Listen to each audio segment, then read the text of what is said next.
Do you wait for everything to be perfect and lined up straight before you make a choice? How hard are you trying to get everything in your life right? What if jumping in and getting messy is one of the ways to find out what works for you? Discover how being willing to mess up can create the phenomenal life you truly desire. Get ready to quit judging and start embracing all of your messy adventures. Now, here's your host, self-declared messy living expert, Petrina Fava. Self-declared messy living expert. I always laugh at that. Anyways, hello and welcome to Messy Adventures in Living. I'm your host, Petrina Fava. Thank you for being here. Welcome to the show. If you have never been here before, here's a little something about what's going to show up in the next hour. So Messy Adventures in Living is a place, a radio show where you get invited to step into choosing. Choosing without waiting for everything to be perfect and lined up straight. Would you be willing to get messy with your choices and see what shows up? And how much fun would your life be if you would be willing to choose and then see what shows up instead of waiting for all the traffic lights to be green, instead of waiting for everything to be so perfect and lined up straight? I'm Petrina.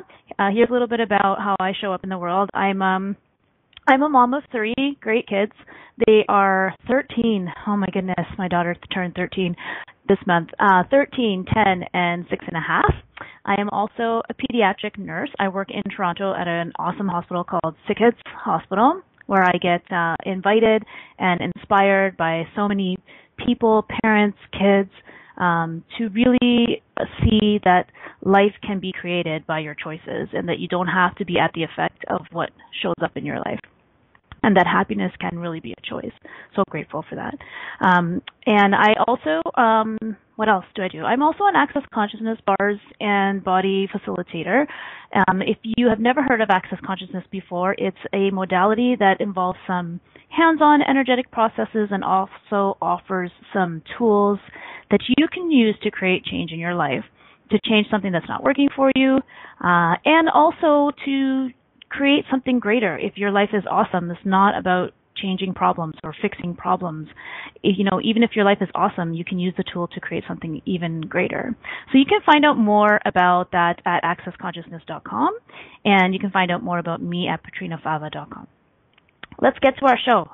I'm excited today. I have a very cool guest on. So our show today, the title is Eaten by an Oblivious Whale: The Lie of Accidents, with my guest, Frank Fradella. So, have you ever asked yourself, what if a whale eats me by accident? Okay, probably not. But my guest, Frank Fradella, has, and his story about whales and sharks had me wondering, if you totally trusted your awareness, would you have to believe in accidents? Is an accident really an accident, or is it a total unwillingness to be aware? What's the value of being at the effect of accidents? What gets created when we live in fear of accidents? What would happen if we made the demand of ourselves to have razor-sharp awareness? And what do our bodies know about this? So thanks for joining me today and my guest, Frank Fradella, as we explore the lies of accidents. Get ready to get rid of all your beliefs and judgments and points of view that are stopping you from being totally aware 24/7. Okay. Hi, Frank. Hi, Petrina. Thank you for being here. everybody. I hope everybody's got their harpoons ready. We're going to go whale hunting today, I think. Let's go whale hunting today. Let's hunt for those baloney things that we believe about accidents. So I'm going to just introduce Frank. Yes. Yeah, I'm sorry. Just Nerf harpoons. No actual whales will be harmed in the production of this podcast. Right. Yes. Good. Thank you for clarifying that. Yes. Nerf harpoons. Yeah. Yes. We love Nerf whales. Harpoons. Right. Okay. Okay. So Frank Fradella, who is he? Well, hold on. Where are we? Here we go. Frank Fradella is a creator of insane magnitude. He's worked in the fields of fiction, publishing, podcasting, art, tarot, language, comics, self-help, content marketing, and video production. Holy cow. In addition to creating dozens of videos for Gary and Dane and the Access Consciousness team, he's traveled the world on the Stream team and is currently hosting the Art of Creation show along with Rebecca Boswell on YouTube. He's a certified facilitator of Access. Frank loves to dedicate himself to destroying the barriers that prevent people from choosing their best life. For the creative, that often means working with them to overcome the persistent starving artist mentality. Frank's particular passions have led him to create his own specialty classes, such as Total Ease with Video, Total Ease with Languages, and The Geek's Guide to Consciousness, where he takes familiar movies and characters from pop-up culture and uses them to explain the tools of access consciousness. That's awesome. Is there anything else you want to add to that, Frank? What could I possibly add to that? Oh my God. I'm sure there's more. That's crazy pants. Wow, I sound so much cooler when you put it like that. Right? So yeah, no, well, that's an awesome intro. Thank you. I don't feel worthy of it. I feel like I wrote that. Like so no, no, really. I've been a creative professional pretty much my whole life. I've always kind of moved towards the things that this reality would have considered the wrongness of me. I didn't fit into the box. I never lived inside the box. Gary's got a class right now, like out of the box, right? Living your life outside of the boxes that other people put you into. And I'm like, man, sometimes the box sounds like it would be a comfortable place. Like, sure. Because like you're outside of those judgments, right? Like, you just kind of like the box is hiding from the judgments of other people, right? Yeah. And it's like, if you can just stay in your box, like it sounds pretty easy, but it's just never where I've lived. So I've always been this creative person, and I've always made my life that way. Which I've always liked to joke that, like, if you want to be an accountant, there isn't just a road for you or a path. There's like a super highway. You go to this school, you get this degree, you come out, you get a job at Ernst & Young, boom, you're done. But if you want to be a professional artist or something, then like you kind of like have to hack your way through your life, like the forest of your life with like the bones of your failures, like, just like kind of just keep hacking away and making a path, because like nobody else's path is going to look like yours. It's all on you. So that's what I help other people do now is kind of find more ease with those choices. And I'm so excited to be able to do that now, because like for most of my life, that was a hard choice. And it wasn't easy, and I was always very aware of the judgments of other people in this reality and how I wasn't following what was typical. I'm a night owl, like a ridiculous night owl. Like I usually go to bed around 4 or 5 a.m. And I'll sleep, into the day. And that's just where my body feels comfortable. And I'm most creative at night. And there's just nothing about the way I've ever existed in this reality that has been kind of aligned, that is aligned and agreed with other people's points of view. So that's always been a challenge. So super happy to have the tools now to help myself and to help others. Oh, okay. Frank? Yeah. Oh, there you are. Okay. I just thought you dropped off. Okay, good. And do you have kids? I have 3 amazing kids. Tell us about them. I've got I'd love to. I've got twin boys, Caspian and Aegean, who are 4, and my youngest, Nero, who's just a little over 2 now. Nice. Fun. And all of us are moving to Italy on May 3rd, along with my soon-to-be ex-wife. And so here's another area in which, like, the choices that I make, and so grateful for the tools of access that have allowed us to just kind of live a life of choice, where rather than staying in an unhappy marriage where neither one of us really were being our fully actualized selves, we got to kind of like look at that and ask questions, and without drama, without gnashing of teeth and going into this screaming, fighting thing, we just decided to choose something else. So we're all moving as a family to Italy. I'll live separately from them, but I'll still always be close to my boys. So awesome. It's pretty amazing. That's awesome. Yeah, that's really amazing. And maybe you could come back and talk about that on another show, because that's definitely out of the box. And it sounds like you said, expansive and a contribution to everyone. So yeah, that's great. Okay. Yeah, this is really a. I'm sorry. Go ahead. No, it's okay. You continue. Sure. That was just again, it's all just choice, right? It's all just question. It was about, when I started this a year and a half ago, it was like, well, how do I create the life that I really desire? How do I create, ways to create money where I don't have to be tied to a specific location so that I can live anywhere I want? And so once I did that, I was like, well, where would I actually like to live? And I'm like, Italy sounds fun. So that's how that choice came around. And now there it is, showing up. And now here it is, yeah. Yeah, amazing. So good. Okay, so let's talk about your video that you posted way back on Facebook in February, where you told a story about sharks and whales, and it intrigued me and sparked the idea for this show. So you just posted a video on your Facebook page talking about why you were afraid of whales and not sharks, and you talked about how you went to a museum and you saw this big whale, and the lady told you that it ate krill, and you were like, oh, but it eats krill on purpose. But it might eat me by accident. So why don't you go and you tell it, because I love the way you tell it. It's hilarious. Go. Go.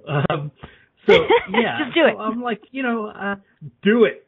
So I'm like, what, 6 or 7 years old, and I was born in Brooklyn, raised on Long Island, and one day we took a school field trip into the Museum of Natural History. And if you've never been there, they have a life-size blue whale hanging from the ceiling in one of the rooms. And it's not just the ceiling, right? It's like 40 feet above you, and there's this life-size blue whale, which as a 6-year-old kid is not just the biggest thing you've ever seen. It's the biggest thing anybody's ever seen. The blue whale is the largest creature that's ever lived, bigger than any dinosaur ever. It's just massive. And to a 6 or 7-year-old kid, it's like beyond massive. It's just incredible. And so you're right. The teacher's talking about how, despite its massive size, the blue whale only eats a tiny little fish called krill. And I'm like, you mean it only eats krill on purpose? And I'm pretty sure that thing would eat me by accident and not notice. Like a week later, it would just kind of like be sucking its teeth going like, wait, what is that? Is that a kid? When did I eat a kid? Right? And just like trying to get me out of its teeth. And I know it doesn't have teeth, but there was this idea that you would be swimming in the ocean, and then all of a sudden, just like you would get sucked into this giant maw of a creature without malice, without intention. Like, it would just happen. Like, that's why I'm not afraid of sharks. Like, a shark is an apex predator. If a shark kills you, it's on purpose, and that's fair. Like, that's what it does. That's what a shark does. It kills. That's all it does. Like, it's just perfectly designed over millions of years of evolution to kill things. And, you have to kind of respect that. Like, it's the same way that you have to respect rain for being wet. It's in its nature. But whales would eat you accidentally, and that's when I had this awareness when I created the video that, I was spending most of my life really being afraid of people who were careless. Not people who would hurt me on purpose, because you can spot them a mile away. Right. But the people who would hurt you accidentally, the people who were just careless and thoughtless and inconsiderate, those were the people that I found really got my barriers up. They were the ones who really made me be on my guard all the time. And that's a hard place to live from, to constantly feel like you're clenched and you can't relax around certain people. So yeah, that was the awareness that I had, that at 6 or 7 years old, I had this awareness, not just about nature, but about the nature of life and about people and about how everything moves, the things that would hurt you without malice, without meaning to.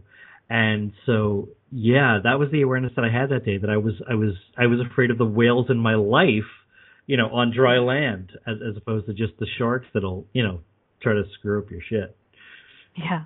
Yeah. So I swear on your shit. And when a little bit. So when just a little bit, yeah.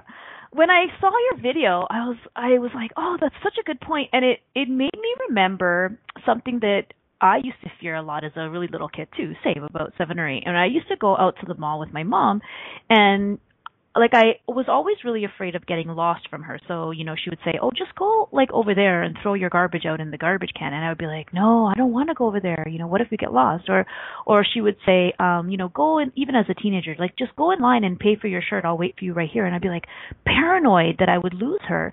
And your post made me remember that and she would say to me, what's your problem? I'm not going to leave you. Why are you freaking out? Like, I'm not going to leave you. I'm saying I'm right here. And my fear was always that something would happen by accident, like that I would accidentally not see her in a crowd of people, or like, there was this fear of, of course I knew my mom wasn't going to leave the mall without me. I wasn't worried about that, but I was worried about the accident. I was worried about accidentally getting lost, or accidentally misplacing her, or not knowing where she was, or somebody walking in front of us and separating us, and then we would be lost in the sea of crowd, And it made me realize, even at such a young age, how much I never learned about trusting my instincts or trusting my awareness, And so I started asking questions about how much do we have to cut off our awareness in order to believe in accidents. So I want to talk a little bit about accidents, and I also want to talk and awareness, and I also want to talk about trust, because you talk about trusting the shark to kill, because that the shark is going to kill. Jerks are going to be jerks, people who intentionally want to hurt you. You are not afraid of them because you know what they are. You see them for what they are. It's this other thing that you talk about, where people who are careless with your emotions, who might hurt you by accident, So I want to talk a little bit about accidents, and I want to talk about trust and how we have really misidentified and misapplied these words, these concepts, these ideas. So I don't know. What are your thoughts on that? Can you talk a little bit about accidents and what you think about them? Yeah.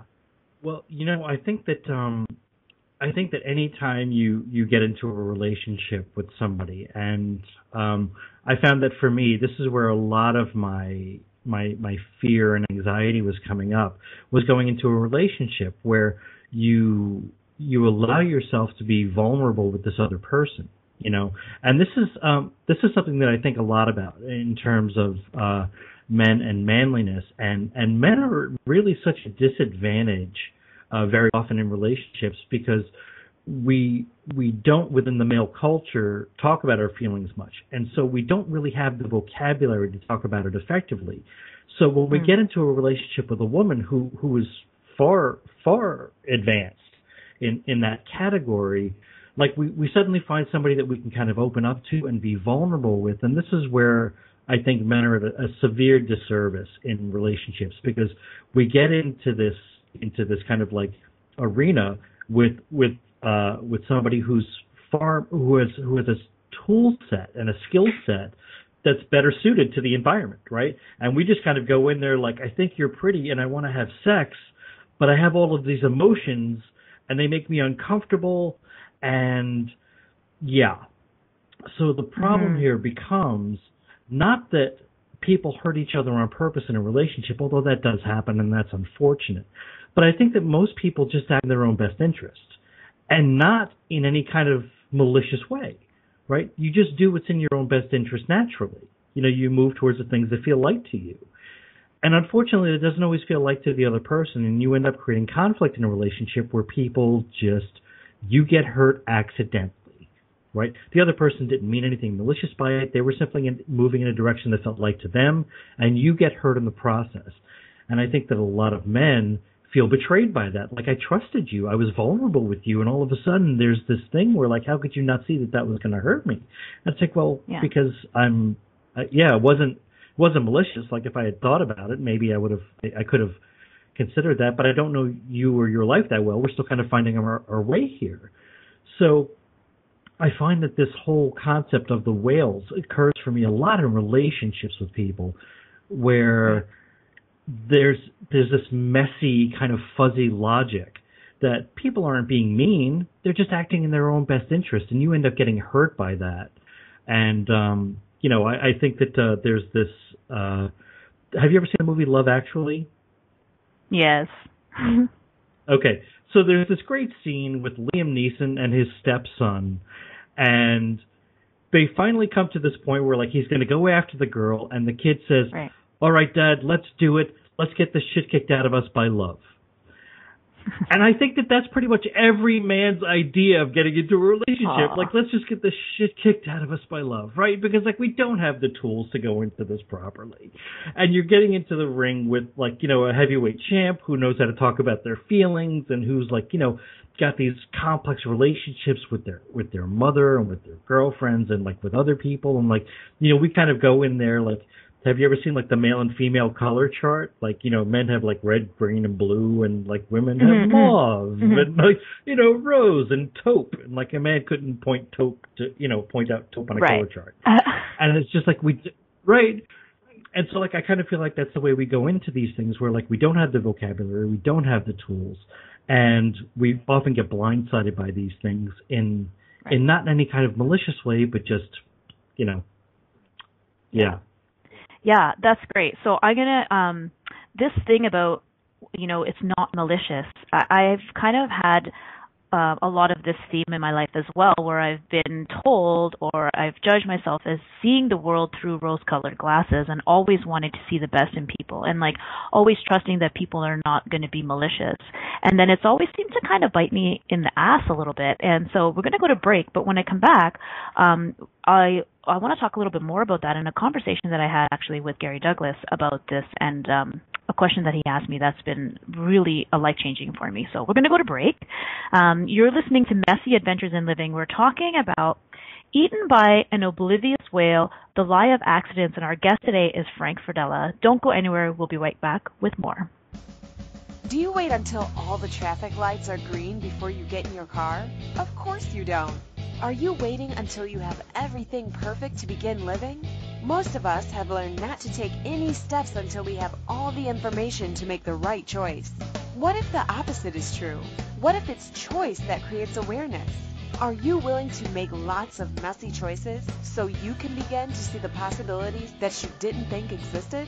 Listen for Messy Adventures in Living radio show with self-declared messy living expert Petrina Fava every Monday at 11 a.m. Eastern Standard Time, 10 Central, 9 Mountain, and 8 Pacific on the InspiredChoicesNetwork.com.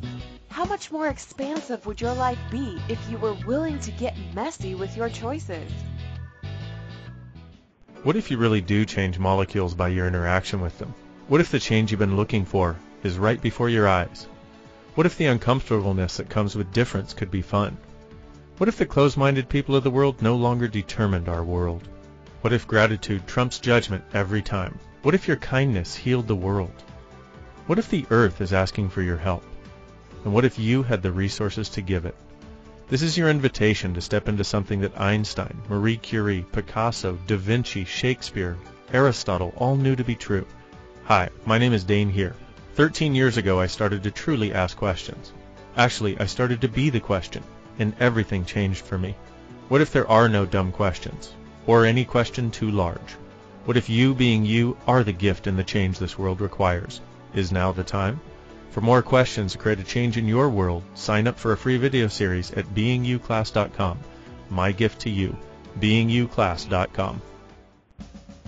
You're listening to Messy Adventures in Living with Petrina Fava. To participate in today's show, please call in the U.S. 815-880-8255. In Canada, 613-800-8736. Or you can Skype us at Inspired Choices Network.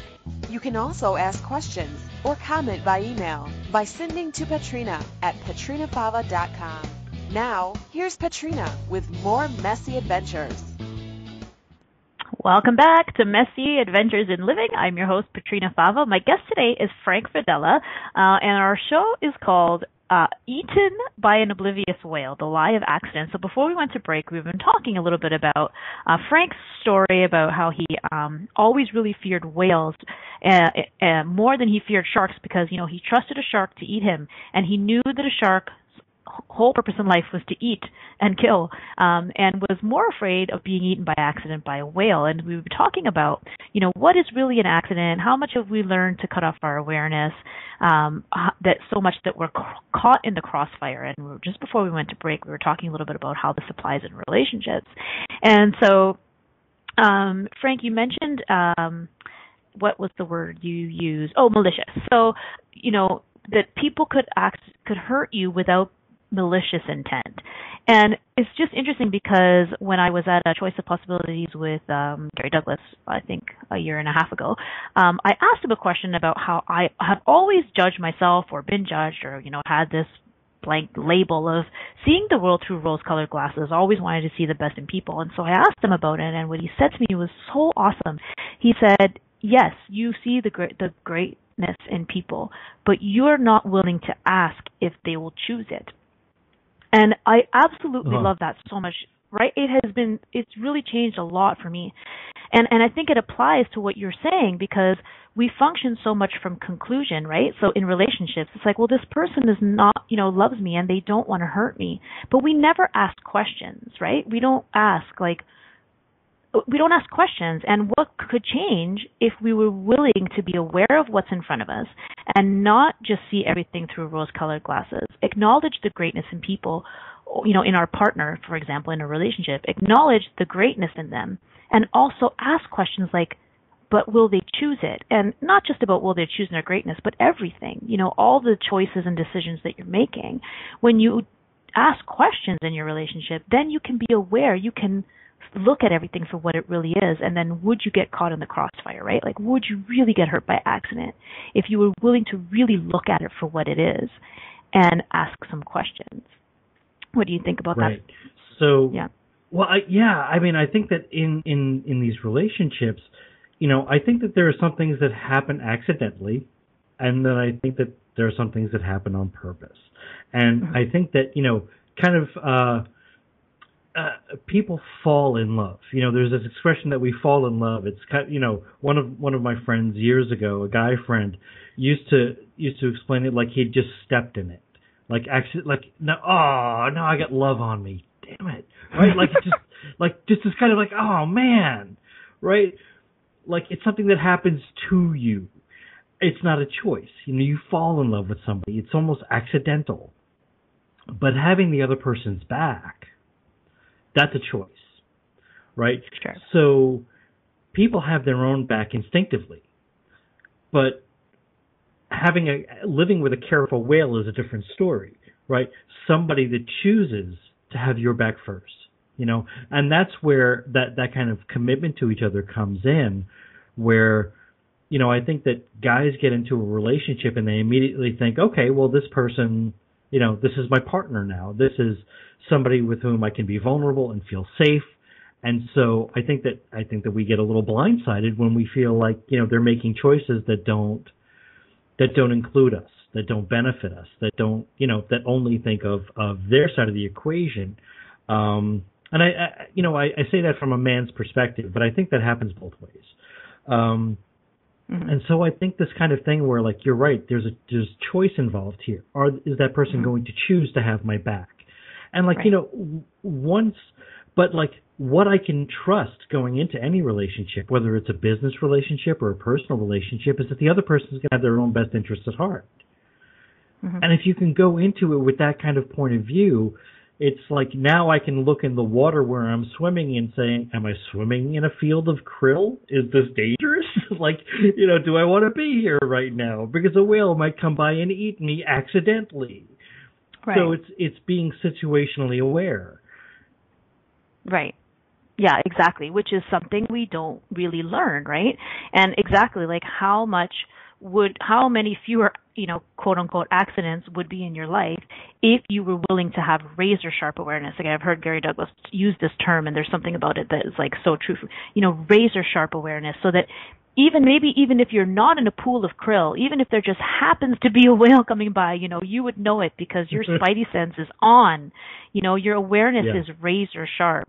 So, in relationships, would you be willing to know everything about everyone so that you don't get eaten by accident, in a relationship? Would you be willing to look at everything for what it is without judgment and trust that person is going to do what they're going to do? It goes back to that how we talk about trust in Access, right? Can you talk a little bit about that, about how we talk about trust is not what we think it is? We think trust is like blind faith or no. You just yeah, and that's not all. how we talk about it in Access. It's so different, and I love it. Can you talk a little bit about it? Yeah, no, this is exactly the same thing that I was saying before about you trust a shark to be a shark. Exactly. Right? You trust people to act, to act in alignment with their nature. And so, like, it's not a matter of I trust this person immediately to have my back. It's like I trust a shark to be a shark, and I trust a whale to be a whale, and I trust piranha to be piranha. And I don't know how many fish metaphors I can bring into this conversation, but I'm going for it. So, like me, I'd be an octopus. You got to watch out for my hands. Right. So but I'm here all week. Thank you. I got it. So yeah, I mean, in relationships, there's this necessity on both parts for people to be to trust the other person, but not trust from this reality's point of view of trust. We're like, right. Oh, now I'm in a relationship with you. Immediately, you're on Team Frank, so I can let my guard down. I can stop being aware. I can stop having my own back. I can, and it's like immediately one of the problems that I feel that happens is that when we talk about love being a distractor implant, it's like, how much of your awareness are you willing to cut off because you've suddenly attached this word to somebody, right? And there should be more than one word for love. There really should. Because the love that like your mother loves you, right? And your mother had your back, hopefully, right? But like when somebody tells you that they love you, immediately some of us go into this like, no, this person loves me. They've got my back. As though those two things are exactly the same. Somebody loving you and somebody having your back are not the same thing. And that's so so I mean, you holding on to your awareness, you holding on to what you know is so vital always, and trusting a shark to be a shark. Like, who are you in a relationship with, And it's like, for the longest time, like my soon to be ex-wife is an amazing person. But in a lot of ways she's a whale. She has never, ever really done anything maliciously, intentionally harmful. But there were so many ways where the way that I choose to live my life and the way that she chooses to live her life were not in alignment. And I was constantly being hurt unintentionally. And I didn't blame her for that. I wasn't like lashing out at her in response to that. It was simply like, hey, listen, you're a giant kind of mammoth thing, and every time you put your foot down, you kind of step on my feet. Can you just be a little more careful? So it's not that you can't exist in those situations. It's simply that you've got to be more situationally aware. Aware, yeah. Yeah, exactly. Because if you can look at it with if you can be aware and look at it with no judgment and just be aware of what is, then you can choose. But but if you're cutting off your awareness and you're putting your blinders on, then things show up and you go, oh, it was an accident. When really, how much of your awareness are you actually cutting off? Oh, I love this conversation. It's so good. So I do this thing on the radio show where I look up words I look up the etymology of words because I'm a little bit of a word nerd and it's fun. And so I think you are too, right, Frank? Yeah, you are too. I know you are. Yeah. So I looked up accidents. And I found some cool things. So when I look up accident, so etymology, for anyone who's listening and doesn't know, is the study of the origin of words. And sometimes it's really interesting to look at the origin of words because it can give you some hints as to maybe why you have some weird energy on words or you don't like certain words, or sometimes it gives you some information or some awareness of how we've actually twisted words over the last several centuries to change their meanings and all the funkiness that goes around that. So I looked up accident and I got a lot of stuff about things showing up by chance, so something that comes by chance. Usually it was used to describe a misfortune, like a mishap or an undesirable event, something that was unintentional. And then I found these two really interesting things. I found accident outside the normal course of nature. Outside the normal course of nature. And I thought that was funny because what exactly is the normal course of nature? Like... So then I looked up chance. So I looked at chance on etymology and I found opportunity or randomness. So what is normal course of nature? Like nature's pretty random, right? it's not there. What is a normal course of nature? I just thought that was so weird. So an accident is something that's outside the normal course of nature. So like, how messed up is our definition of an accident if there's not even such a thing as a normal course of nature? Do you know what I'm getting at? Like, I do. Is the universe really random? Like, is it really random, or is it actually responding to us? Right? Like, is it really just random, or is the universe actually responding to us, responding to our thoughts, responding to our points of view? Right? Like, if our point of view creates our reality, I know there's just so much here. If our point of view creates our reality, which is a tool and access, then is anything random? Right? So if your point of view creates your reality, is anything really an accident? You know? Or are we creating, are we asking, and then things are showing up the way we don't expect them to? It's just, I love it. What do you think about that? Right. So, well, I think that here goes into a fundamental way in which you view the universe, right? Is the universe, is your life a function of your choice, or does your life happen to you?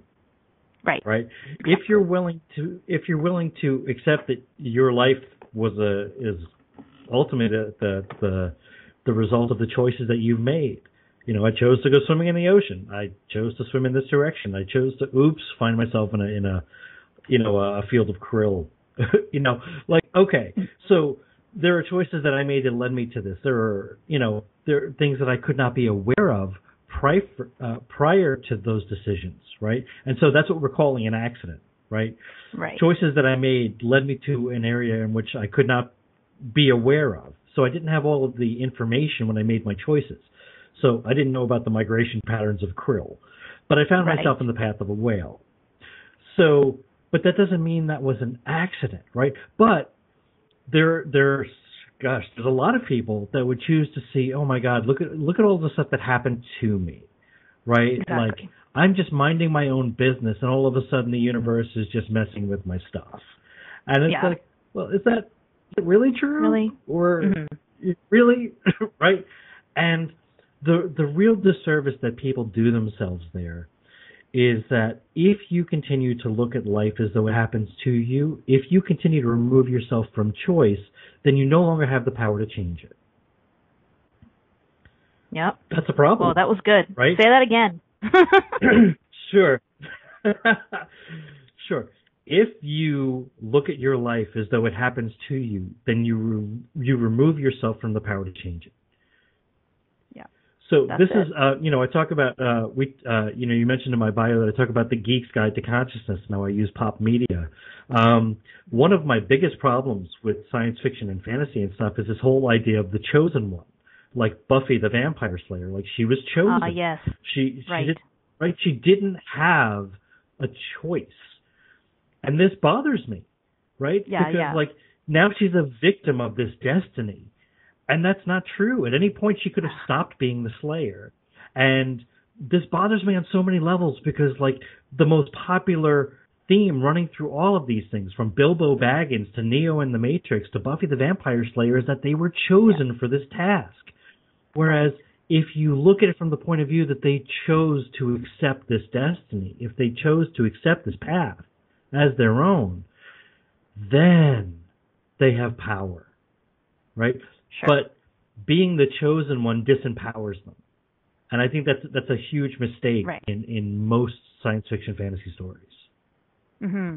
Yeah, that's a really, really good point. It's like I don't have a choice because I was given this power or this gift, and now it's my responsibility to the world to fulfill it. You know, no matter how much I may not like it, sometimes I have to keep it. I have to do what's right. Right. So Superman, for example, right? He could have stayed Clark Kent. He could have stayed in Smallville. He never had to put on the tights. He never had to leave the cornfield. Right. But he chose to be who he was. He chose to show up in the world. Right. So the interesting thing about Superman for me, and I think that anybody who's really ready to show up in the world, who's really ready to turn it up, has to feel like Superman at some point, and has to feel like, oh my God, I have so many capacities that, like, I don't fit in anymore, right? Like, I can't just sit in a cube anymore and just make small talk about, the office. I just can't do it. Can't stay in the box. Yeah. I can't stay in the box, right? But the problem is that so many people are still in this place where, like, I have to pretend to be Clark Kent all day long until I can get to this place where I can talk to my tribe. Like, I can get on the phone with somebody who understands that I'm actually Superman. Clark Kent is the secret identity. It's not Superman.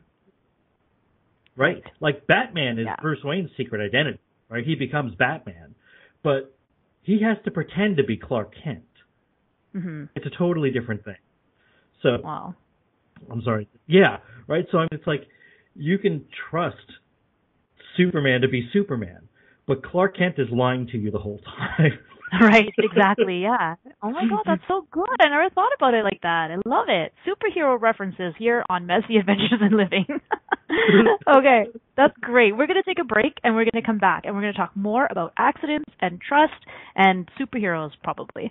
So you're listening to Messy Adventures in Living. I'm Petrina Fava. My guest today is Frank Fradella. Don't go anywhere. We'll be right back. Do you wait until all the traffic lights are green before you get in your car? Of course you don't. Are you waiting until you have everything perfect to begin living? Most of us have learned not to take any steps until we have all the information to make the right choice. What if the opposite is true? What if it's choice that creates awareness? Are you willing to make lots of messy choices so you can begin to see the possibilities that you didn't think existed? Listen for Messy Adventures in Living radio show with self-declared messy living expert Petrina Fava every Monday at 11 a.m. Eastern Standard Time, 10 Central, 9 Mountain, and 8 Pacific on the InspiredChoicesNetwork.com. How much more expansive would your life be if you were willing to get messy with your choices? What would you say if I told you that you could change your life in only 1 hour and all while lying down relaxing? Thousands of people all over the world have. What am I talking about? It's called Access Consciousness, the bars. The bars is an energetic body process that contains 32 different points on your head that, when run, assist you in releasing decisions about any area of your life that you have made solid and as a result cannot change. The bars is the first class in Access Consciousness, a dynamic set of tools and information designed to transform any area of your life. When you have a bars session, the worst that can happen is you feel like you had a fantastic massage. The best thing that can happen is your whole life could change. Go to accessconsciousness.com today to find a facilitator to schedule a private session or to find a bars class in your area. Are you willing to give yourself an hour to change your life? You're listening to Messy Adventures in Living with Petrina Fava. To participate in today's show, please call in the U.S. 815-880-8255. In Canada, 613-800-8736. Or you can Skype us at Inspired Choices Network. You can also ask questions or comment by email by sending to Petrina at petrinafava.com. Now, here's Petrina with more Messy Adventures. Welcome back to Messy Adventures in Living. I'm your host, Petrina Fava. I'm joined today by my guest, Frank Fradella. We're talking about being accidentally eaten by a whale, cutting off your awareness, trusting a shark to be a shark, and Superman. If you just joined us and you're wondering how all that goes together, go back to the beginning of the show and start listening from the beginning. And you'll know how that all fits together. So, yeah, how many lies have we bought about accidents and fate and destiny and, how, things just kind of happen. And, one of the questions that I started asking myself around this topic, actually just in preparing for the show, is I wonder how many times, we ask for something and then it shows up totally not how we expect and we call it an accident. Right? It's like, right. But I didn't ask for that. But you did. You just had a judgment or a conclusion about how it's supposed to show up. There's an easy example is the whole car accident thing. Where you ask for a new car and you ask for new money and you ask the universe, what would it take to have money and a brand new car? I'm tired of driving this one. And then you get into a fender bender on the highway and you're like, what the hell? And, somebody says, well, you asked for this. Well, no, I did not ask for an accident. Well, but maybe you asked for a new car, and if you didn't judge it, and then your car is a write-off, and you get a brand new car, and you get a whole lot of money out of whatever, then how cool is that? And it's just this idea of like, what are we blaming on accidents that actually is something we've asked for, that's showing up totally not how we thought it would, right? Yeah, and if you're willing to look at things like that, suddenly your life gets a lot more fun, right? Where like everything becomes a contribution somehow.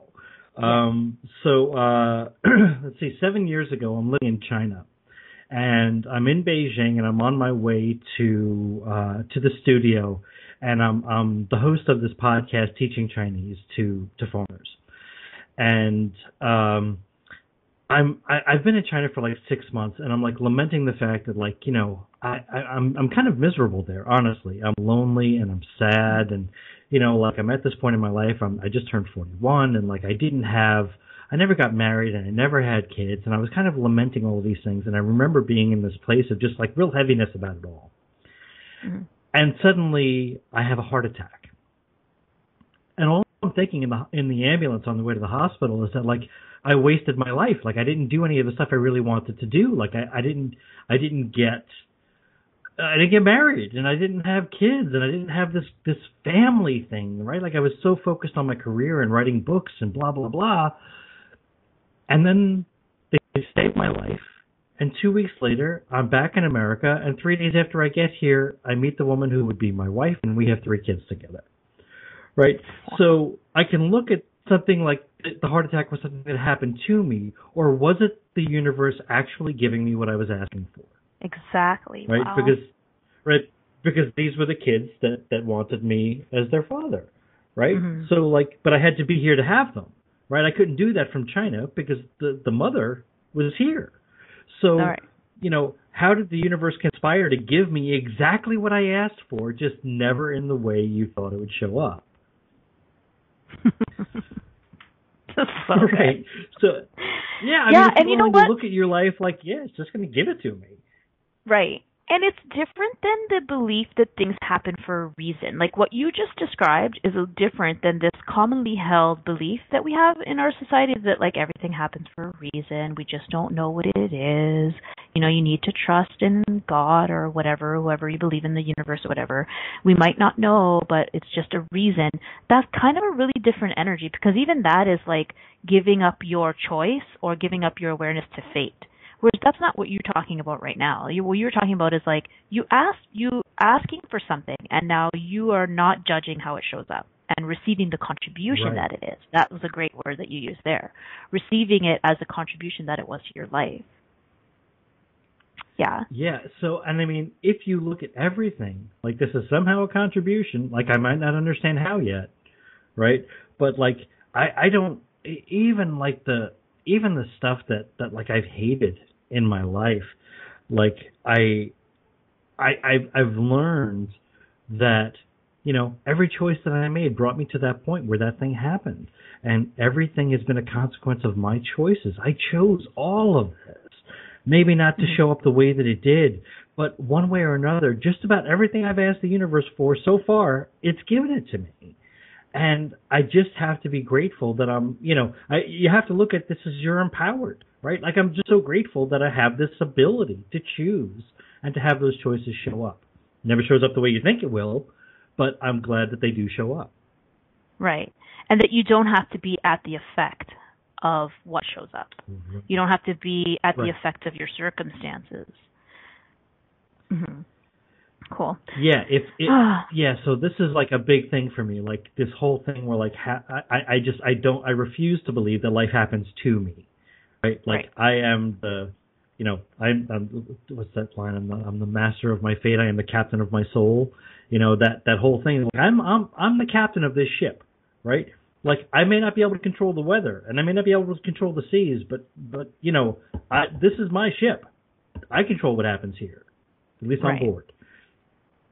Yeah, and I think the other belief that we have that is kind of doesn't allow us to receive the contribution is that we, if we're careful, accidents won't happen, right? And that's not what you're talking about here. You're talking about choice, but I think a lot of people think, well, if I choose carefully, accidents won't happen, right? If I'm careful with my choices, if I make sure I have everything lined up straight before I make a choice, then accidents won't happen. But that's not what really we're talking about. It's this belief that, oh, well, accidents happen no matter how careful you are. Accidents happen, but do your best. Be really careful to minimize those accidents. It doesn't really sound like a very fun life. Right? No. And there's people who live lives of like risk mitigation, right? Like I'm just going to explore all of the possibilities that I can see, and I'm going to choose the safest path. That doesn't sound like any fun at all. And I also kind of feel like once they've made that decision, like they've been fired from a gun. Like their trajectory is set. Yes. They cannot change once they've made that choice. And it's like I keep changing every 10 seconds. Like, that's right. I just keep making choices. So like, I'm going this way. No, I don't like that choice anymore. I'm going to choose something else. So yes, you can always make another choice. Continue to have choice. Right. Exactly. Right. And I feel like people get so committed to those choices. Yes, exactly. And that's like a whole other radio show. But there's a comment in the chat room that says being aware is not the same as being careful. So yeah, like we have just 4 minutes, but I just wanted to say, like, what could you say to people about how do you know the difference between being aware and being careful? What's the difference for you? Wow. Being careful is moving through your life with the intent not to get hurt, right? Like that's living a life of fear, and I'm a big poster child for running towards the bullets, right? Do the things that scare you, and I'm all for being aware of where those bullets are and doing your best to kind of mitigate risk in those 10-second increments. But I'm always running towards the bullets. I'm always running towards the things that scare me. Moving to Italy, for example, it's a huge thing. I'm moving 5 people to the other side of the planet where we don't speak the language yet. But I love it, right? I love this sense of adventure that my life has all the time because I'm always doing something that scares me. Amazing. And so Keisha's just saying in the chat room, does careful involves judgment? Yeah, I think so. Like, I think, if being careful is not being in the question. There's no question, right, in being careful. It's just a judgment that something bad is going to happen unless we do it this way. It's just a whole bunch of conclusions, a whole bunch of judgments. There's no questions. Awareness. Yeah, brilliant. Awareness is a little bit different. I know. She's awesome. Not just the producer in the background. I know. Yeah. So questions, what questions could we ask? So what kind of questions do you think we could ask about increasing our awareness and getting rid of this whole mentality of being careful rather than being in awareness? Do you have any? The number one question that pops for me is, what's right about this I'm not getting, right? Just to stay, every time that you come up against some kind of obstacle or hurdle or something that isn't showing up the way you thought it would, you have to ask yourself, what's right about this I'm not getting? What am I not willing to look at? What awareness is here that I'm not willing to see, that if I was willing to acknowledge it, would change everything, would give me everything I'm asking for. So that's a big one for me. Yeah, that's great. I like, if I wasn't judging this. Oh, you're very welcome. If I wasn't judging this, what would I be aware of? I like that one. I use that one a lot because I don't know about you, but I really have learned to judge most of my life. So, especially myself, you know that thing. If I wasn't judging this, what would I be aware of? Because that would be even like what we were talking about with relationships and even the whale. Like if you weren't judging the whale as being docile and harmless and not intentionally eating you, what would you be aware of? You might be aware that there's 1,000 krill around you, Okay, quickly, we're almost at the end. Oh my God, quickly tell us, what do you have coming up? Anything you want to tell people? How can we get a hold of you? You got 15 seconds. Oh, gosh, Geek's Guide to Consciousness, a whole series on manliness. Frank Fradella, come find me. Goodbye. Awesome. Thank you so much for being here, Frank. I had so much fun. What a great conversation. Thanks to everyone for listening to Messy Adventures in Living. Enjoy. Thanks for playing with us on Messy Adventures in Living. Petrina Fava will return next Monday at 11 a.m. Eastern Standard Time, 10 a.m. Central, 9 a.m. Mountain, and 8 a.m. Pacific on Inspired Choices Network. We'd love to have you join us again.